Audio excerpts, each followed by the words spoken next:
When we talk about true crime cases, most people think of motives we can at least understand: money, jealousy, rage. But every so often we stumble across stories that twist far deeper into places we struggle to explain. Crimes that don't just shock us, but leave us completely dumbfounded because they just feel off. Today, we'll be diving into some of the strangest, most bizarre, and twisted cases of 2025.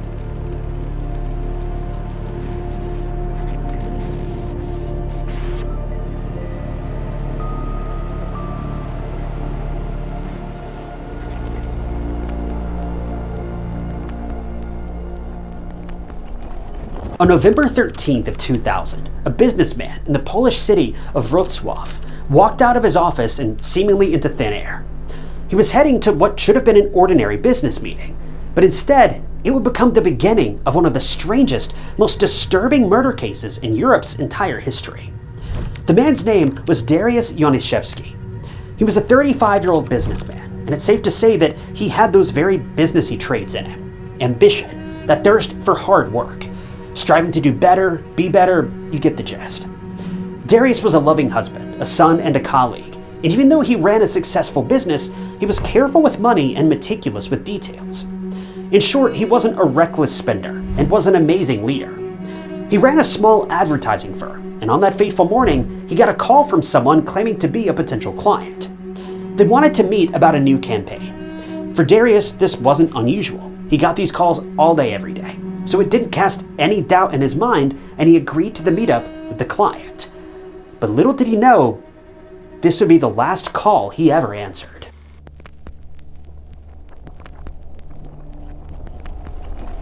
By the end of that day, Dariusz hadn't come home.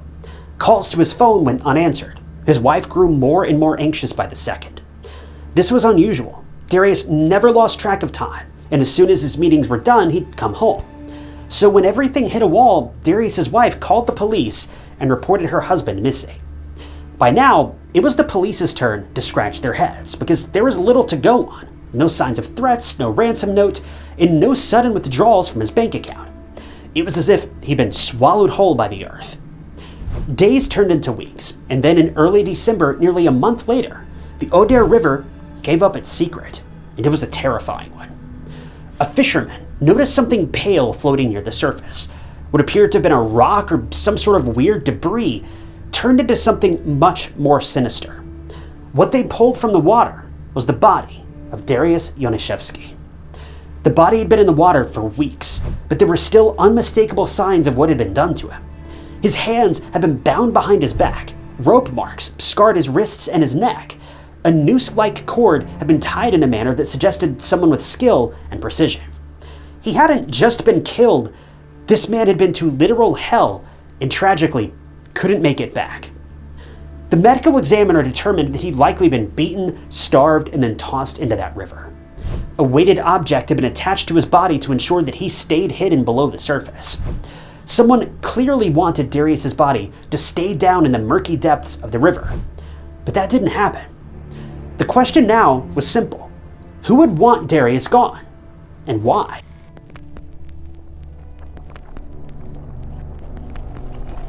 Investigators combed through Dariusz's life.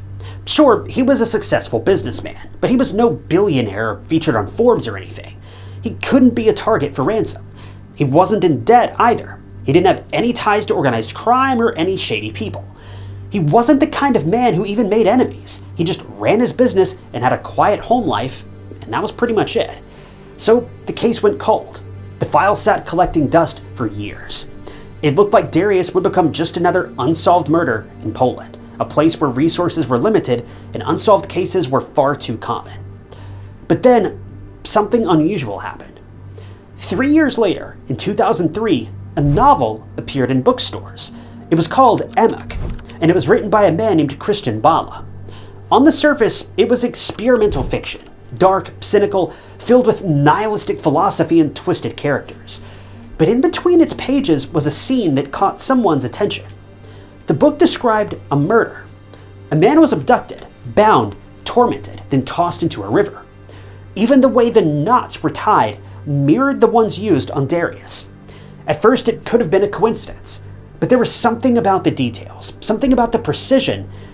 They matched things only the killer would know. See, with the information that was made public by the police, there was just no way that the book went into the nitty-gritty of how this fictitious murder took place without some level of insider knowledge. Well, when the community talked about the uncanny similarities between the book and Dariusz's unsolved murder, the detectives went elbow deep into their cold case files and pulled out the case that had been haunting them for years at this point. Dariusz's case was reopened, and the prime suspect was none other than the author of the book. They looked into Christian Bala, and what they found was unsettling. Bala wasn't just some writer with a taste for the grotesque. He was intelligent, arrogant, and fascinated by philosophy, particularly ideas of power and control. Phone records also revealed that Christian's number had called Dariusz's office on the very morning of his disappearance. Remember that call that Dariusz got from that potential client? Well, that was Christian. Investigators discovered that Christian had even sold Dariusz's phone in an online auction just days after the murder. But how did Christian end up with Dariusz's phone? Well, rather obviously, because he was the one who killed him. But who even was this Christian Bala, and how did all this even come to be? Well, once a philosophy student, Christian had a reputation for being brilliant, but disturbed. Friends described him as charming on the surface, but obsessed with dominance, control, and what he saw as the game of life. He enjoyed pushing boundaries, making others uncomfortable, and believing he was the smartest man in the room. Narcissism at its finest, to put it simply. But here's the thing. Christian wasn't money hungry. It wasn't revenge. For Christian, the killing of Dariusz appeared to be something else entirely. An intellectual, morbid exercise. A crime committed not out of necessity, but for the thrill of power, and later penned in literature books for people to read. Also, it was found out that Christian had hired a private investigator to keep tabs on his estranged wife. And it turned out that his wife went on a date with none other than Dariusz. So was the murder a combination of his twisted desire to kill for dominance and jealousy, or was it more so just one out of those two? Well, regardless, Christian's novel Amok became his own confession, his own downfall. In 2007, Christian Bala stood trial for the murder. Prosecutors laid out the evidence, the phone call, the fact that he had Dariusz's phone, and the uncanny overlap between reality and fiction. Additionally, the prosecution laid out a possible motive too. Jealousy. But the defense argued it was all a coincidence, that Christian had simply drawn inspiration from a true crime case he'd read about in the newspaper. But the jury didn't buy it. The book didn't look like it was written by someone who had a vague idea about the crime they were referencing. The book went into gruesome detail about everything, down to how the ropes were knotted to bind the victim. It was a play-by-play of a crime, committed by the author. The truth was clear as could be, and luckily the courts agreed. In the end, Christian was sentenced to 25 years in prison. But even with the conviction, the haunting question remains. What exactly happened to Dariusz on the day of his demise? We know he left his office expecting a meeting. We know he was lured, likely by Christian himself, and we know that he was taken alive. What we don't know are his final hours. Did Dariusz realize who Christian was? Did he fight? And did he know that in a short amount of time, his murder would be written into a book? His suffering turned into some sort of grotesque entertainment. That's the horror of this case. Not just the manner or motive of the killing, but the arrogance of a murderer who believed he could hide in plain sight by turning fact into fiction.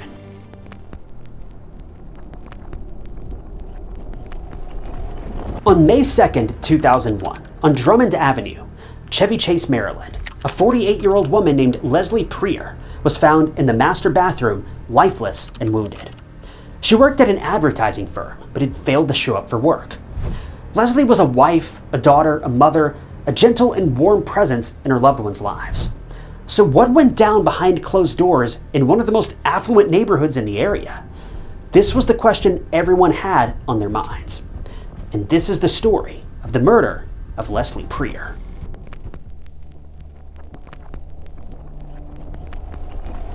Leslie was 48 years old and had graduated from Pensacola High School and attended the University of Florida. Friends described her as thoughtful and intelligent, smart and resilient, and sensitive and kind.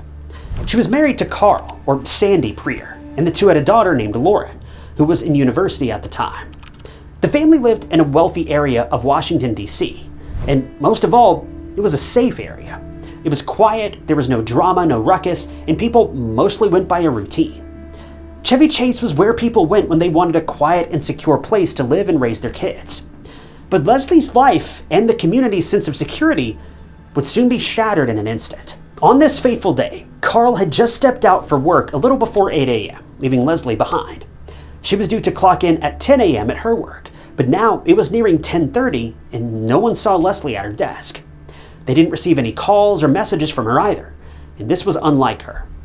Leslie, for starters, was never late. She was a beloved and punctual employee in the firm. If she were running late, then she would have let her coworkers know. But something told Leslie's boss to inform her family of her absence immediately, and that was when the nerves fully kicked in. Because when Carl and Lauren reached their home, the front door was unlocked, and inside, a nightmare awaited.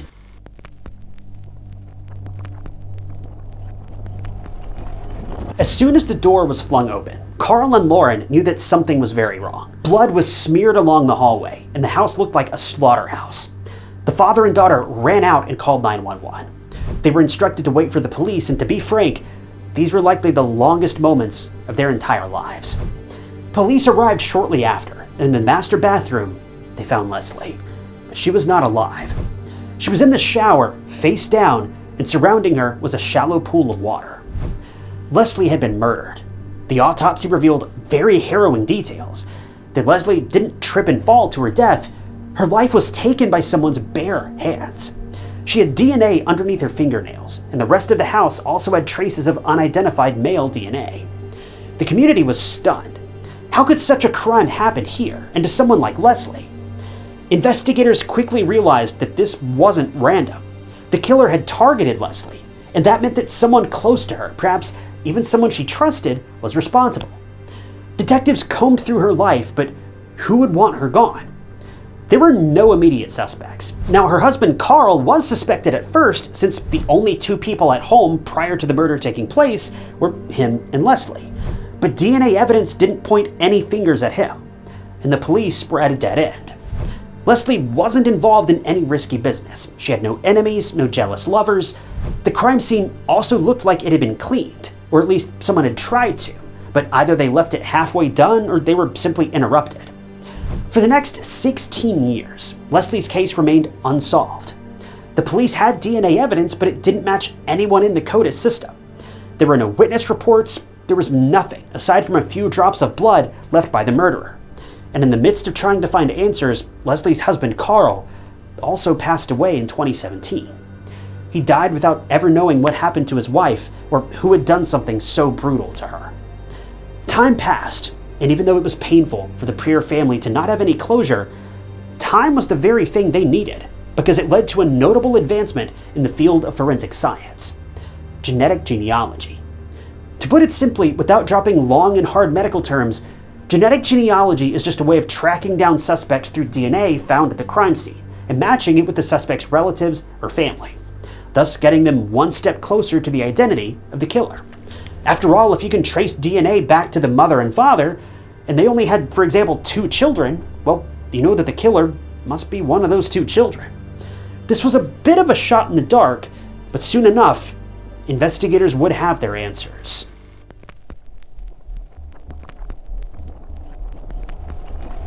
Thankfully, the DNA preserved from 2001 was able to be sent for genealogy testing, and investigators worked tirelessly to come up with a family tree. Finally, in September of 2022, the investigators had a DNA match. The genealogy started all the way from Romania and ended in the United States, and would eventually lead to immense progress in Leslie's cold case. The DNA profile pointed directly to Eugene Gligar, Leslie's daughter's ex-boyfriend and high school sweetheart, and he lived just 10 minutes away from Lauren's home. The two had broken up when they went to different universities, and according to everyone, the breakup was mutual, and no one had any hard feelings. But something Lauren failed to realize when she was dating Eugene was that he was a troublemaker. He would get into brawls and various other brushes with the law for crimes like theft and violence. Now, the police had their guy, but they needed a DNA sample from the suspect himself to finally apprehend him and close this case once and for all. Well, that was when the detectives played a sneaky game. They staged a screening at an airport, during which Eugene drank from a plastic water bottle and discarded it. The bottle was handed over to the police and sent for testing. Within no time, the results came in, and it was a 100% match. Eugene was their guy.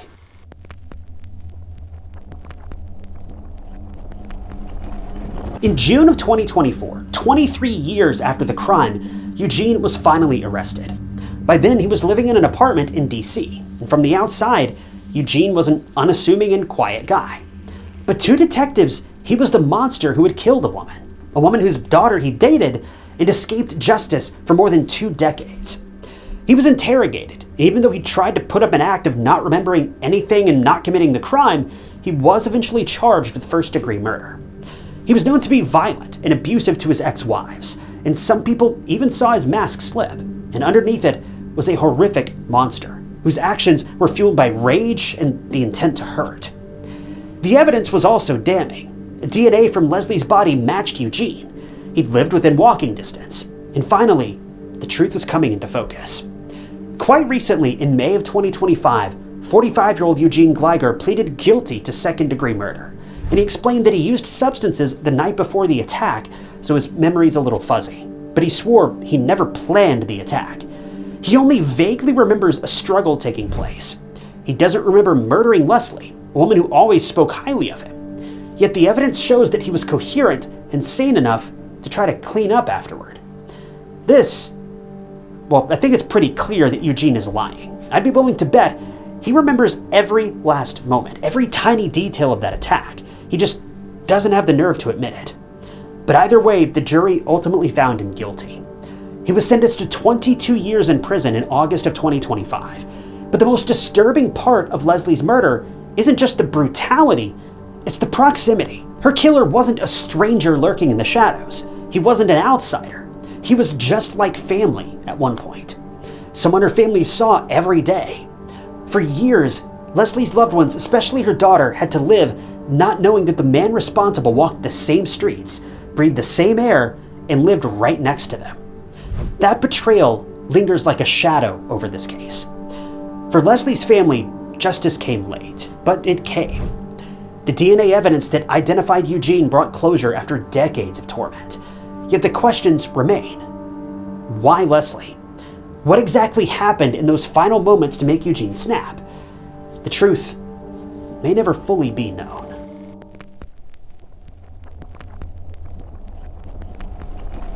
On the night of June 7th, 2001, in the coastal town of Jiroa, New South Wales, a 23-year-old woman named Rachelle Childs left her family home to go to a nearby pub. Hours later, her body would be discovered on a desolate road, partially burned and badly beaten. The murder of Rachelle shocked not only Australia, but the whole world. Not only for its savagery, but also for the decades-long mystery that followed. Who killed her? What did they want?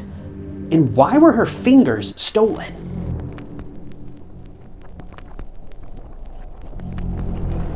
Rachelle was just 23, young, spirited, and trying to find her way in life at her own pace.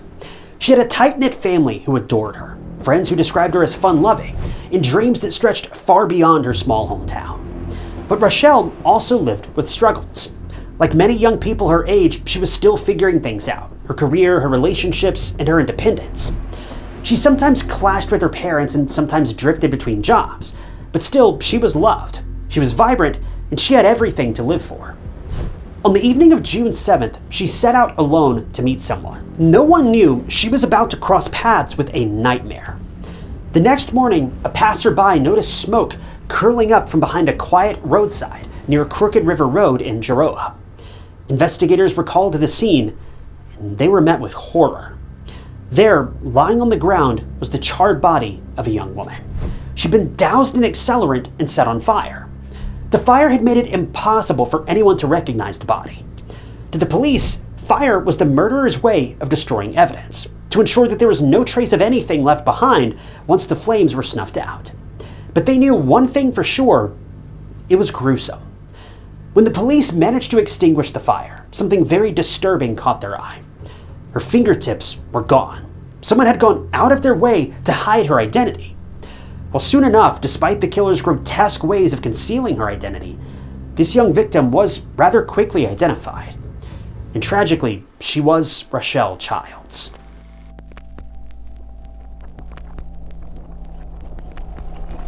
The brutality of this scene told detectives this wasn't random. This wasn't a robbery gone wrong. This was calculated.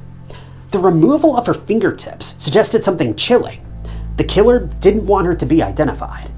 But why? Rachelle wasn't a criminal. She wasn't living a secret double life. If there was anything to know about Rachelle, it was that she never kept secrets. Her family always knew where she was going, what she was doing, etc.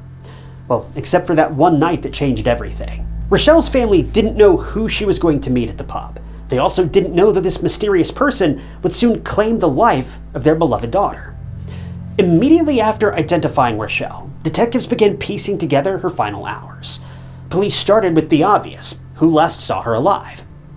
Witnesses reported that Rachelle had been seen near her home earlier that night, but beyond that, details grew fuzzy. Investigators soon turned to her social life. Rachelle had friends, casual acquaintances, and a boss she'd worked for in the past at a car dealership, but nothing immediately linking anyone to such a savage crime. But soon enough, suspicions pointed to one man. Rachelle had once worked for a man named Kevin Correll, who ran a local gardening business.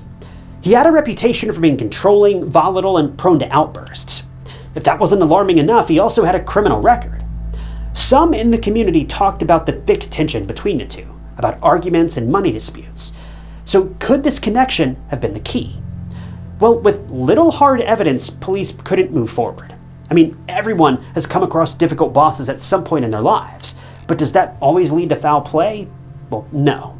Besides, the police needed more than just a hunch and a theory. They needed evidence. They didn't have anything tangible that could lead the case in the right direction, and we all know how that goes. If there's no progress in the case, then it grows cold. Sadly, this is what happened in Rachelle's case too, and as the months dragged on, the investigation slowly simmered down, and before they knew it, Rachelle's case had gone cold. But not for long.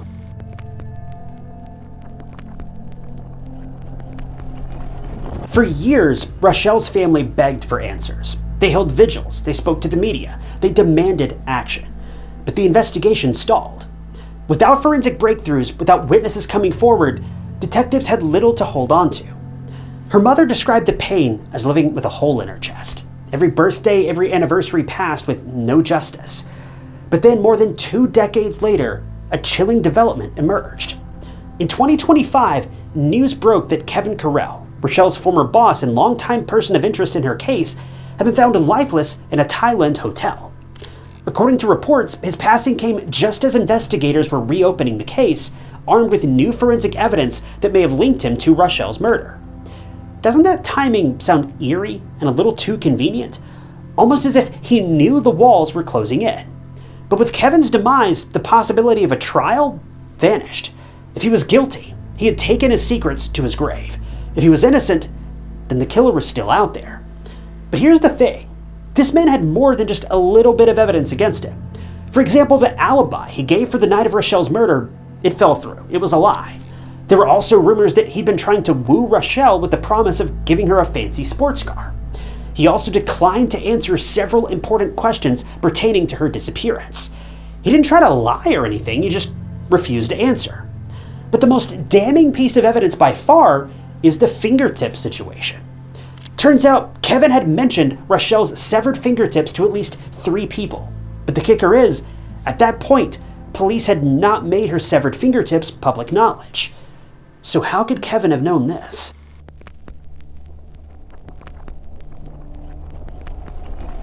For Rachelle's family, the past decades have been difficult.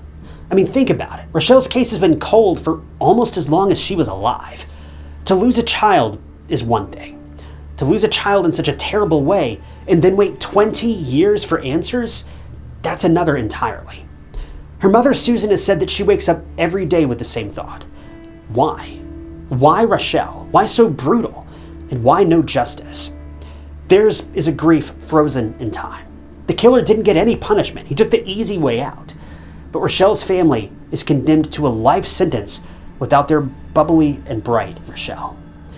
The murder of Rachelle Childs is remembered not just for its brutality, but for its mystery. A young woman with her whole life ahead of her, snatched from the world in a calculated, heartless, and mysterious act. I think we all know who's to blame here, but now that her killer is no longer a part of this life, judgment must be left to those in the next.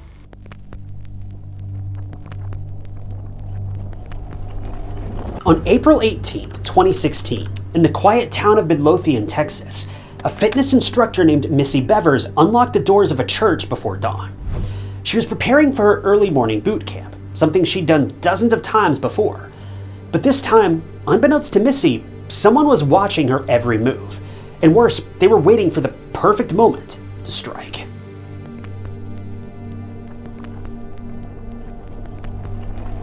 Missy was 45 years old, a wife and mother of 3. To her students, she was warm, encouraging, and driven. She built her boot camp classes around strength, resilience, and positivity. But behind that cheerful determination, there were cracks in her personal life. Her marriage was falling apart, money was tight, and things were just at the lowest of low. And in the weeks leading up to her losing her life, she'd been receiving strange, unsettling messages online. They weren't call the police alarming, but who really loves incessant messages from a persistent stranger all the time? I mean, not to sound depressing, but Missy's life was the embodiment of misfortunes never come alone. She was just going through a lot. But still, on that April morning, Missy showed up for class like she always did. She didn't know that she was walking into a trap. The venue for her camp was the Creekside Church of Christ, and it's exactly how you picture any church in a quiet area. It was safe, it was peaceful, and it was expansive. Basically perfect for Missy and her boot camp training classes. You would think that this place would be one of the safest on the planet, but not even the church could stop what ended up happening to Missy.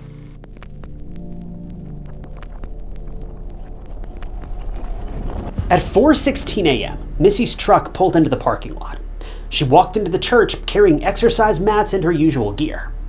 This was the last time she'd be seen alive. Minutes later, students began arriving. At 5 a.m., they entered the building and found her lying on the floor, surrounded by broken glass and bleeding heavily. With no warning, no lead-up, Missy Bevers had just been murdered. She'd been attacked savagely, with injuries to her head and chest, but there was no sign of assault. Nothing of major value had been taken, but the attack looked personal, intimate, and rage-filled. Police immediately checked surveillance cameras, and that was when they came across the footage that would go down in this case as the most confusing and infamous piece of footage ever. See, the surveillance footage inside the church halls revealed who the police believed to be the perpetrator. A person dressed head to toe in SWAT-style tactical gear. Helmet, gloves, protective vest, and a uniform marked with the word police. They weren't in a hurry, they weren't nervous, they moved slowly, deliberately, almost casually through the church. From the footage, it almost looks like they were out for a leisurely stroll. They knew good and well that they weren't going to get caught, and they were looking to take advantage of this opportunity.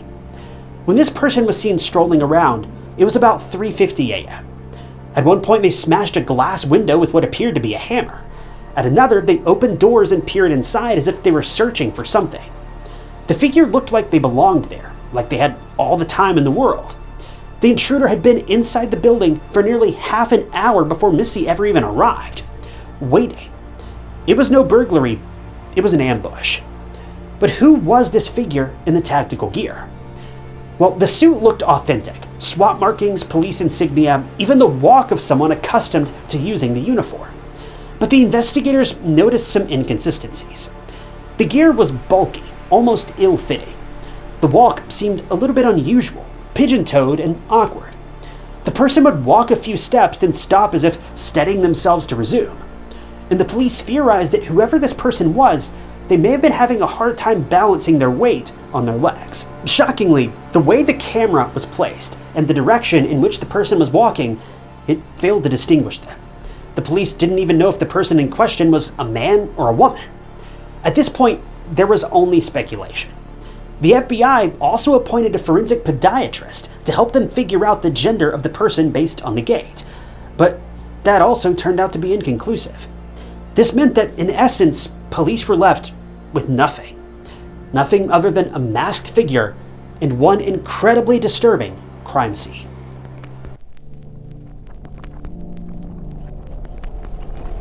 The first suspect that investigators focused on was Brandon Bevers, Missy's husband, but he was away on a fishing trip on the morning of the murder. His alibi checked out, and if you remember, the couple's marriage had been rocky, and messages found on Missy's phone showed that she'd been communicating with another man, possibly in a flirtatious or romantic way, and it reeked of a possible motive, but nothing came of it. The next potential suspect was Randy Bevers, Brandon's father. Suspicion briefly turned to him after a dry cleaning employee reported that he had dropped off bloody clothes days after the murder. But investigators determined after running several forensic tests that the blood had come from a dog, not from Missy. Finally, the detectives turned their attention to one other possibility. Missy had been attacked by a jealous rival or a spurned lover. Friends described Missy as attractive, outgoing, and charismatic, qualities that could inspire both admiration and resentment. The online messages that she had received also hinted at stalking or harassment, but none of these leads ever led to an arrest. The most haunting piece of evidence remains the footage itself. The intruder, clad in police gear, casually walking the church hallways. The public studied every frame. Was the figure limping? Was the person male or female? Some said the movements looked distinctly feminine.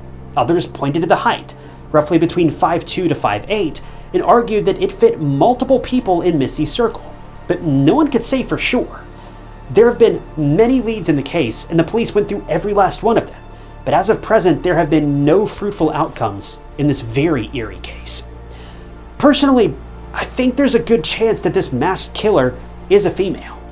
I'm not a professional, obviously, I'm just some dude on the internet, but the walk of this person, the size and the stance, it looks positively feminine to me. And when you combine this with the messages Missy was sending to the man that she allegedly may have possibly been having an affair with, or even just a flirtatious fling, well, I began to wonder, what if this was the wife of a man she'd been speaking with, or a girlfriend of a man, or someone else who felt that Missy was moving in on their territory? But regardless of the theories and the finger pointing, not even a $150,000 reward could lead to any tangible leads in this case. It's believed that the perpetrator and Missy encountered each other inside the church when Missy was getting stuff for her class from her car's trunk, and the assailant launched a vicious attack on Missy with a hammer, all without Missy even realizing what was going on. From where the case stands, only Missy, who's now gone, the murderer who's still at large, and the silent walls of that church know what went down on that early morning of April 18th, 2016. Missy's case remains unsolved, and the killer remains on the run.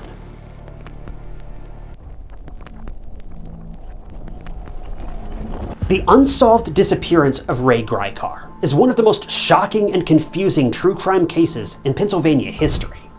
Once a well-respected district attorney, Ray Gricar would suddenly and tragically go missing in 2005 after taking a simple drive to clear his head after a long week at work.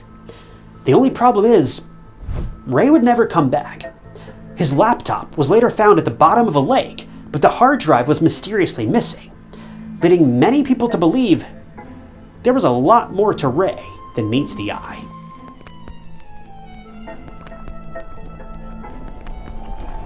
Ray Gricar was most well known for being a lawyer who practiced in Pennsylvania for much of his life. Ray was born in Cleveland, Ohio, and grew up in what was once considered one of the greatest areas in all of Cleveland, Collinwood. In the years since, the town has seen a bit of a decline, later leading to what many would call the city's downfall.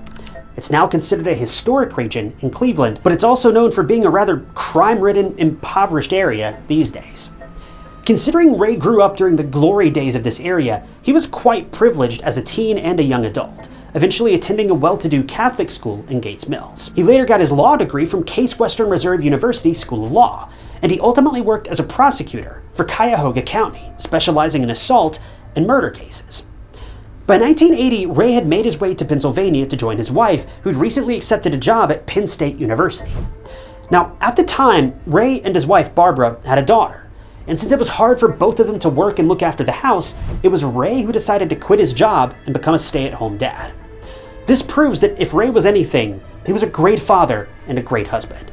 No one has ever spoken ill of his family or his home life, He was a man who seemed to have put family first in all of his endeavors, so it made things even more strange when, without prior notice, Ray packed up his car and disappeared, leaving behind his family, his friends, and one heck of a mystery in his wake.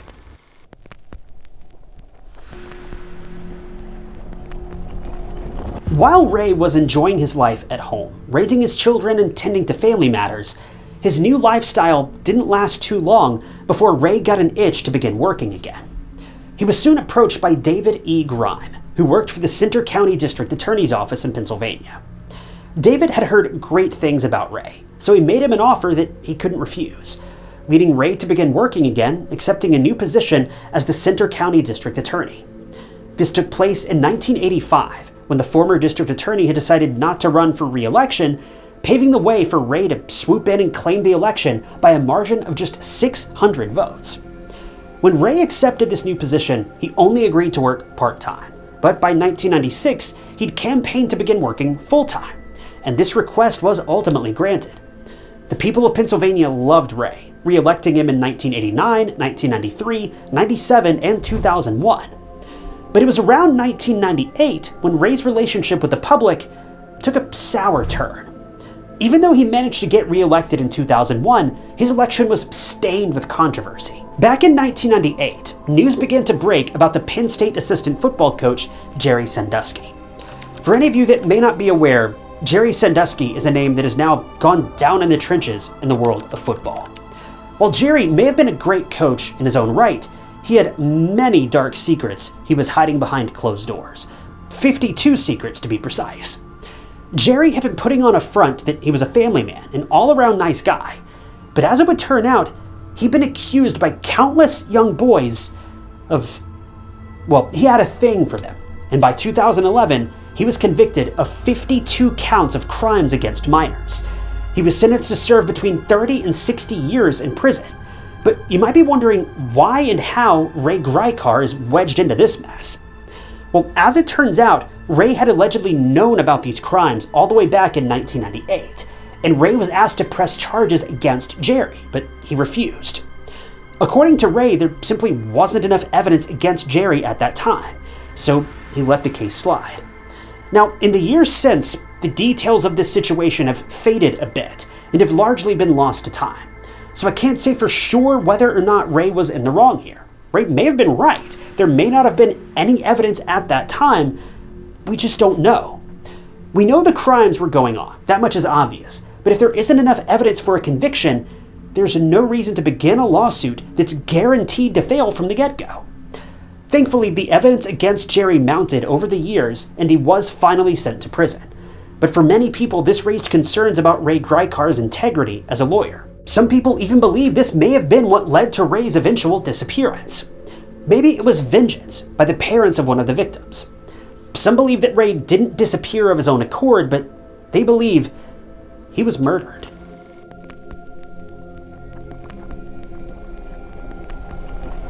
It was 11:30 a.m., April 15, 2005. Ray had moved in with his girlfriend, Patty Fornicola, back in 2003. And the two were living in her childhood home in Belafonte at the time. This all took place after Ray and his wife got divorced back around 2001 or so. On this particular day, Ray had called Patty to let her know that he was going to take a drive through the Brush Valley area, just a short distance away from Center Hall. This wasn't out of the ordinary for Ray. According to those who knew him, Ray loved to take long drives and relax and clear his head. It was supposedly something he did quite often.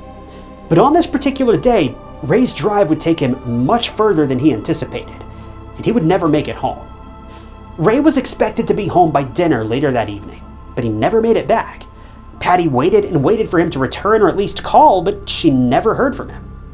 As evening turned into night, Patty grew concerned and reported him missing. And it would take investigators nearly 24 hours before they found any clues about where Ray may have gone. As they searched the areas around where he was known to have been driving that day, they eventually encountered a tip that his car had been parked outside of an antique store in Lewisburg. When detectives searched Ray's car, they found nothing but his cell phone inside. They knew that he had his laptop, wallet, and car keys with him that day, but all of these items were missing. But strangely, officers found no evidence of foul play at the scene of the crime. It was just so strange. There weren't any signs of a struggle, and there wasn't evidence that left the police feeling uneasy. Well, aside from the fact that Ray had vanished into thin air with no explanation. There was just nothing. So wherever Ray had gone, he'd gone there willingly, and he'd taken nothing but his laptop and whatnot with him. Or so it seemed.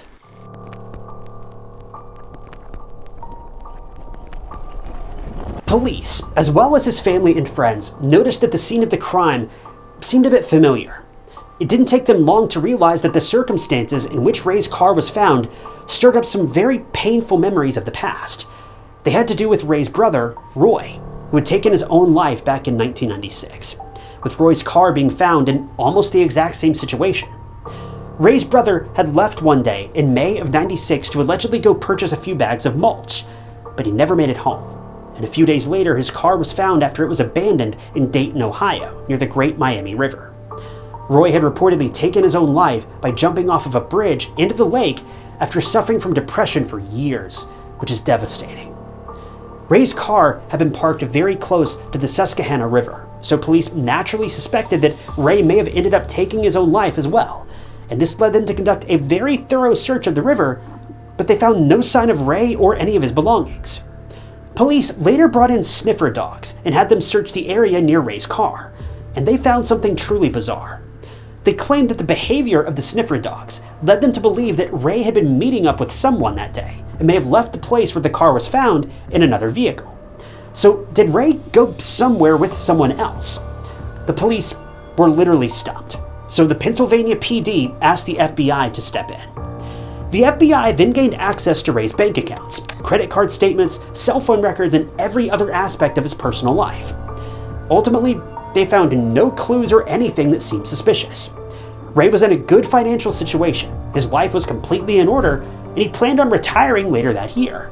But for reasons unknown, he simply vanished before being able to live out his golden years. It would be several months later before the case would see any more progress. By July 30th, a group of fishermen had been traveling down the Susquehanna River when they came across something at the bottom of the water, located just beneath a bridge that separated Lewisburg and Milton. And I believe this is the same bridge that was within walking distance of Ray's car, the bridge that the police initially feared he may have jumped from, but don't quote me on that. When the fishermen looked closer, they knew that they were looking at a laptop. But could it be Ray's laptop? Well, this could only be answered by the police. Officers showed up to collect the laptop as evidence, but they ran into a problem. See, the police found its hard drive missing. This was interesting for two reasons. The most obvious reason is that it appears as though there was something on that hard drive that someone either wanted access to or wanted destroyed. As it would turn out, in the months leading up to Ray's disappearance, he had spoken with several people, inquiring about how he could erase his hard drive so none of his information could be found or tracked. When Patty told the police about this, she revealed that his search history on their home computer had also alluded to some rather suspicious activity. He had searched how to fry a hard drive, as well as how to wreck a hard drive, and even water damage to a laptop. Mind you, these searches took place just a few weeks to months before he disappeared. So while we don't know much for certain, it seems that Ray Gricar was hiding something on his laptop that for whatever reason, the world simply couldn't find out about. But if that wasn't strange enough, things were about to get worse.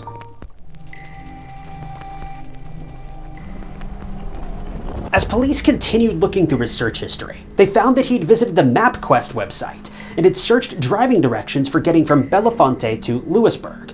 But Ray had made that trip countless times before. He knew the journey like the back of his hand. So why would he suddenly need directions? Well, the only possible explanation could be that he was looking these directions up so he could print them out for someone else. The case got even more bizarre when investigators processed Ray's car for evidence. Inside the car, they found evidence of cigarette ash on the floorboard. They also noticed a strong cigarette odor inside of the car. And this was strange because not only was Ray not a smoker, but he actively hated the smell of cigarettes, and all of his closest friends knew this. So the police theorized that someone else must have been in the car with him that day. This all became more plausible when just a few months later, someone found a mysterious, unmarked hard drive on the banks of the Susquehanna River, just 100 yards from where Ray's laptop was found under that bridge, and also in close proximity to where his car was found. Unfortunately, police weren't able to determine for sure if this hard drive truly belonged to Ray, but it seems a bit suspicious that it was found in such close proximity to his laptop if that weren't the case. I mean, it's not every day someone just finds a discarded hard drive in the river. Well, the police sent the hard drive to a team of experts in the hopes of recovering some of the data from the drive, but it had simply been too badly damaged, and there wasn't anything that could be recovered, not one single file. With this, once again, the police were left with nothing.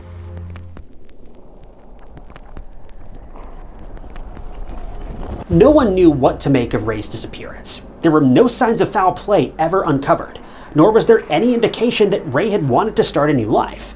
After all, his money had all been left behind untouched in his bank accounts.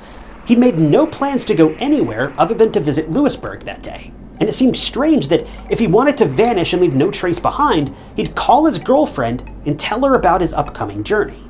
If he wanted to dip and run, he would have just left without saying a word. Despite all of the evidence that proves otherwise, the Gricar family still believes that Ray most likely met with foul play that day. It's far too much of a coincidence that police found evidence that he'd printed out instructions for a journey that he'd taken many times before, and later found cigarette ash in his car, as well as the sniffer dogs that believe he left the scene of the crime in another vehicle. That just doesn't add up unless there was someone else involved. This all came to a head when a former district attorney and close friend of Ray spoke out in the months after Ray's disappearance. This friend came forward and explained that he'd recently been contacted by a prison inmate. This inmate, whose name has not been released, claimed that he'd been cellmates with the man who claimed to have been involved in Ray's disappearance. The inmate claims that his cellmate openly confessed to taking Ray's life and had no problems talking about the crime. The cellmate supposedly wanted to take Ray's life because Ray had been the one who landed him in prison, and the cellmate wanted revenge. He says that he ended Ray's life in Lewisburg that day, then dumped his body on hunting grounds just outside of Lewisburg. The only problem is, police have no reason to believe that this story is true, and they claim that there's no evidence pointing to foul play even after all these years. The district attorney believes that the inmate is telling the truth, but that the police simply didn't follow up on the lead well enough. But if this is true, and the cellmate did take Ray's life that day, then why was his laptop found in the river? And why was the hard drive removed and thrown in a different location? And what about the search history of Ray trying to figure out ways to destroy that hard drive and apparently succeeding? But finally, what about the cigarette ash in his car? Truth be told, we simply don't know what happened to Ray Gricar. Many people believe his disappearance may have something to do with his unwillingness to charge Dariusz Janiszewski back in 1998. But there's no evidence to suggest there's any relation here. Literally nothing. In the end, Ray Gricar was legally declared deceased in July of 2011. But what happened to him on that fateful day? Well, we might never know.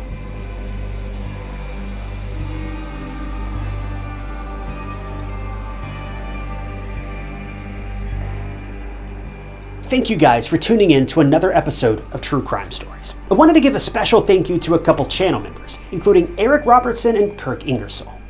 If you also want to become a member of the channel, you'll gain access to new videos sometimes days or weeks before they're uploaded to the public. And it's a great way to support the channel and help out.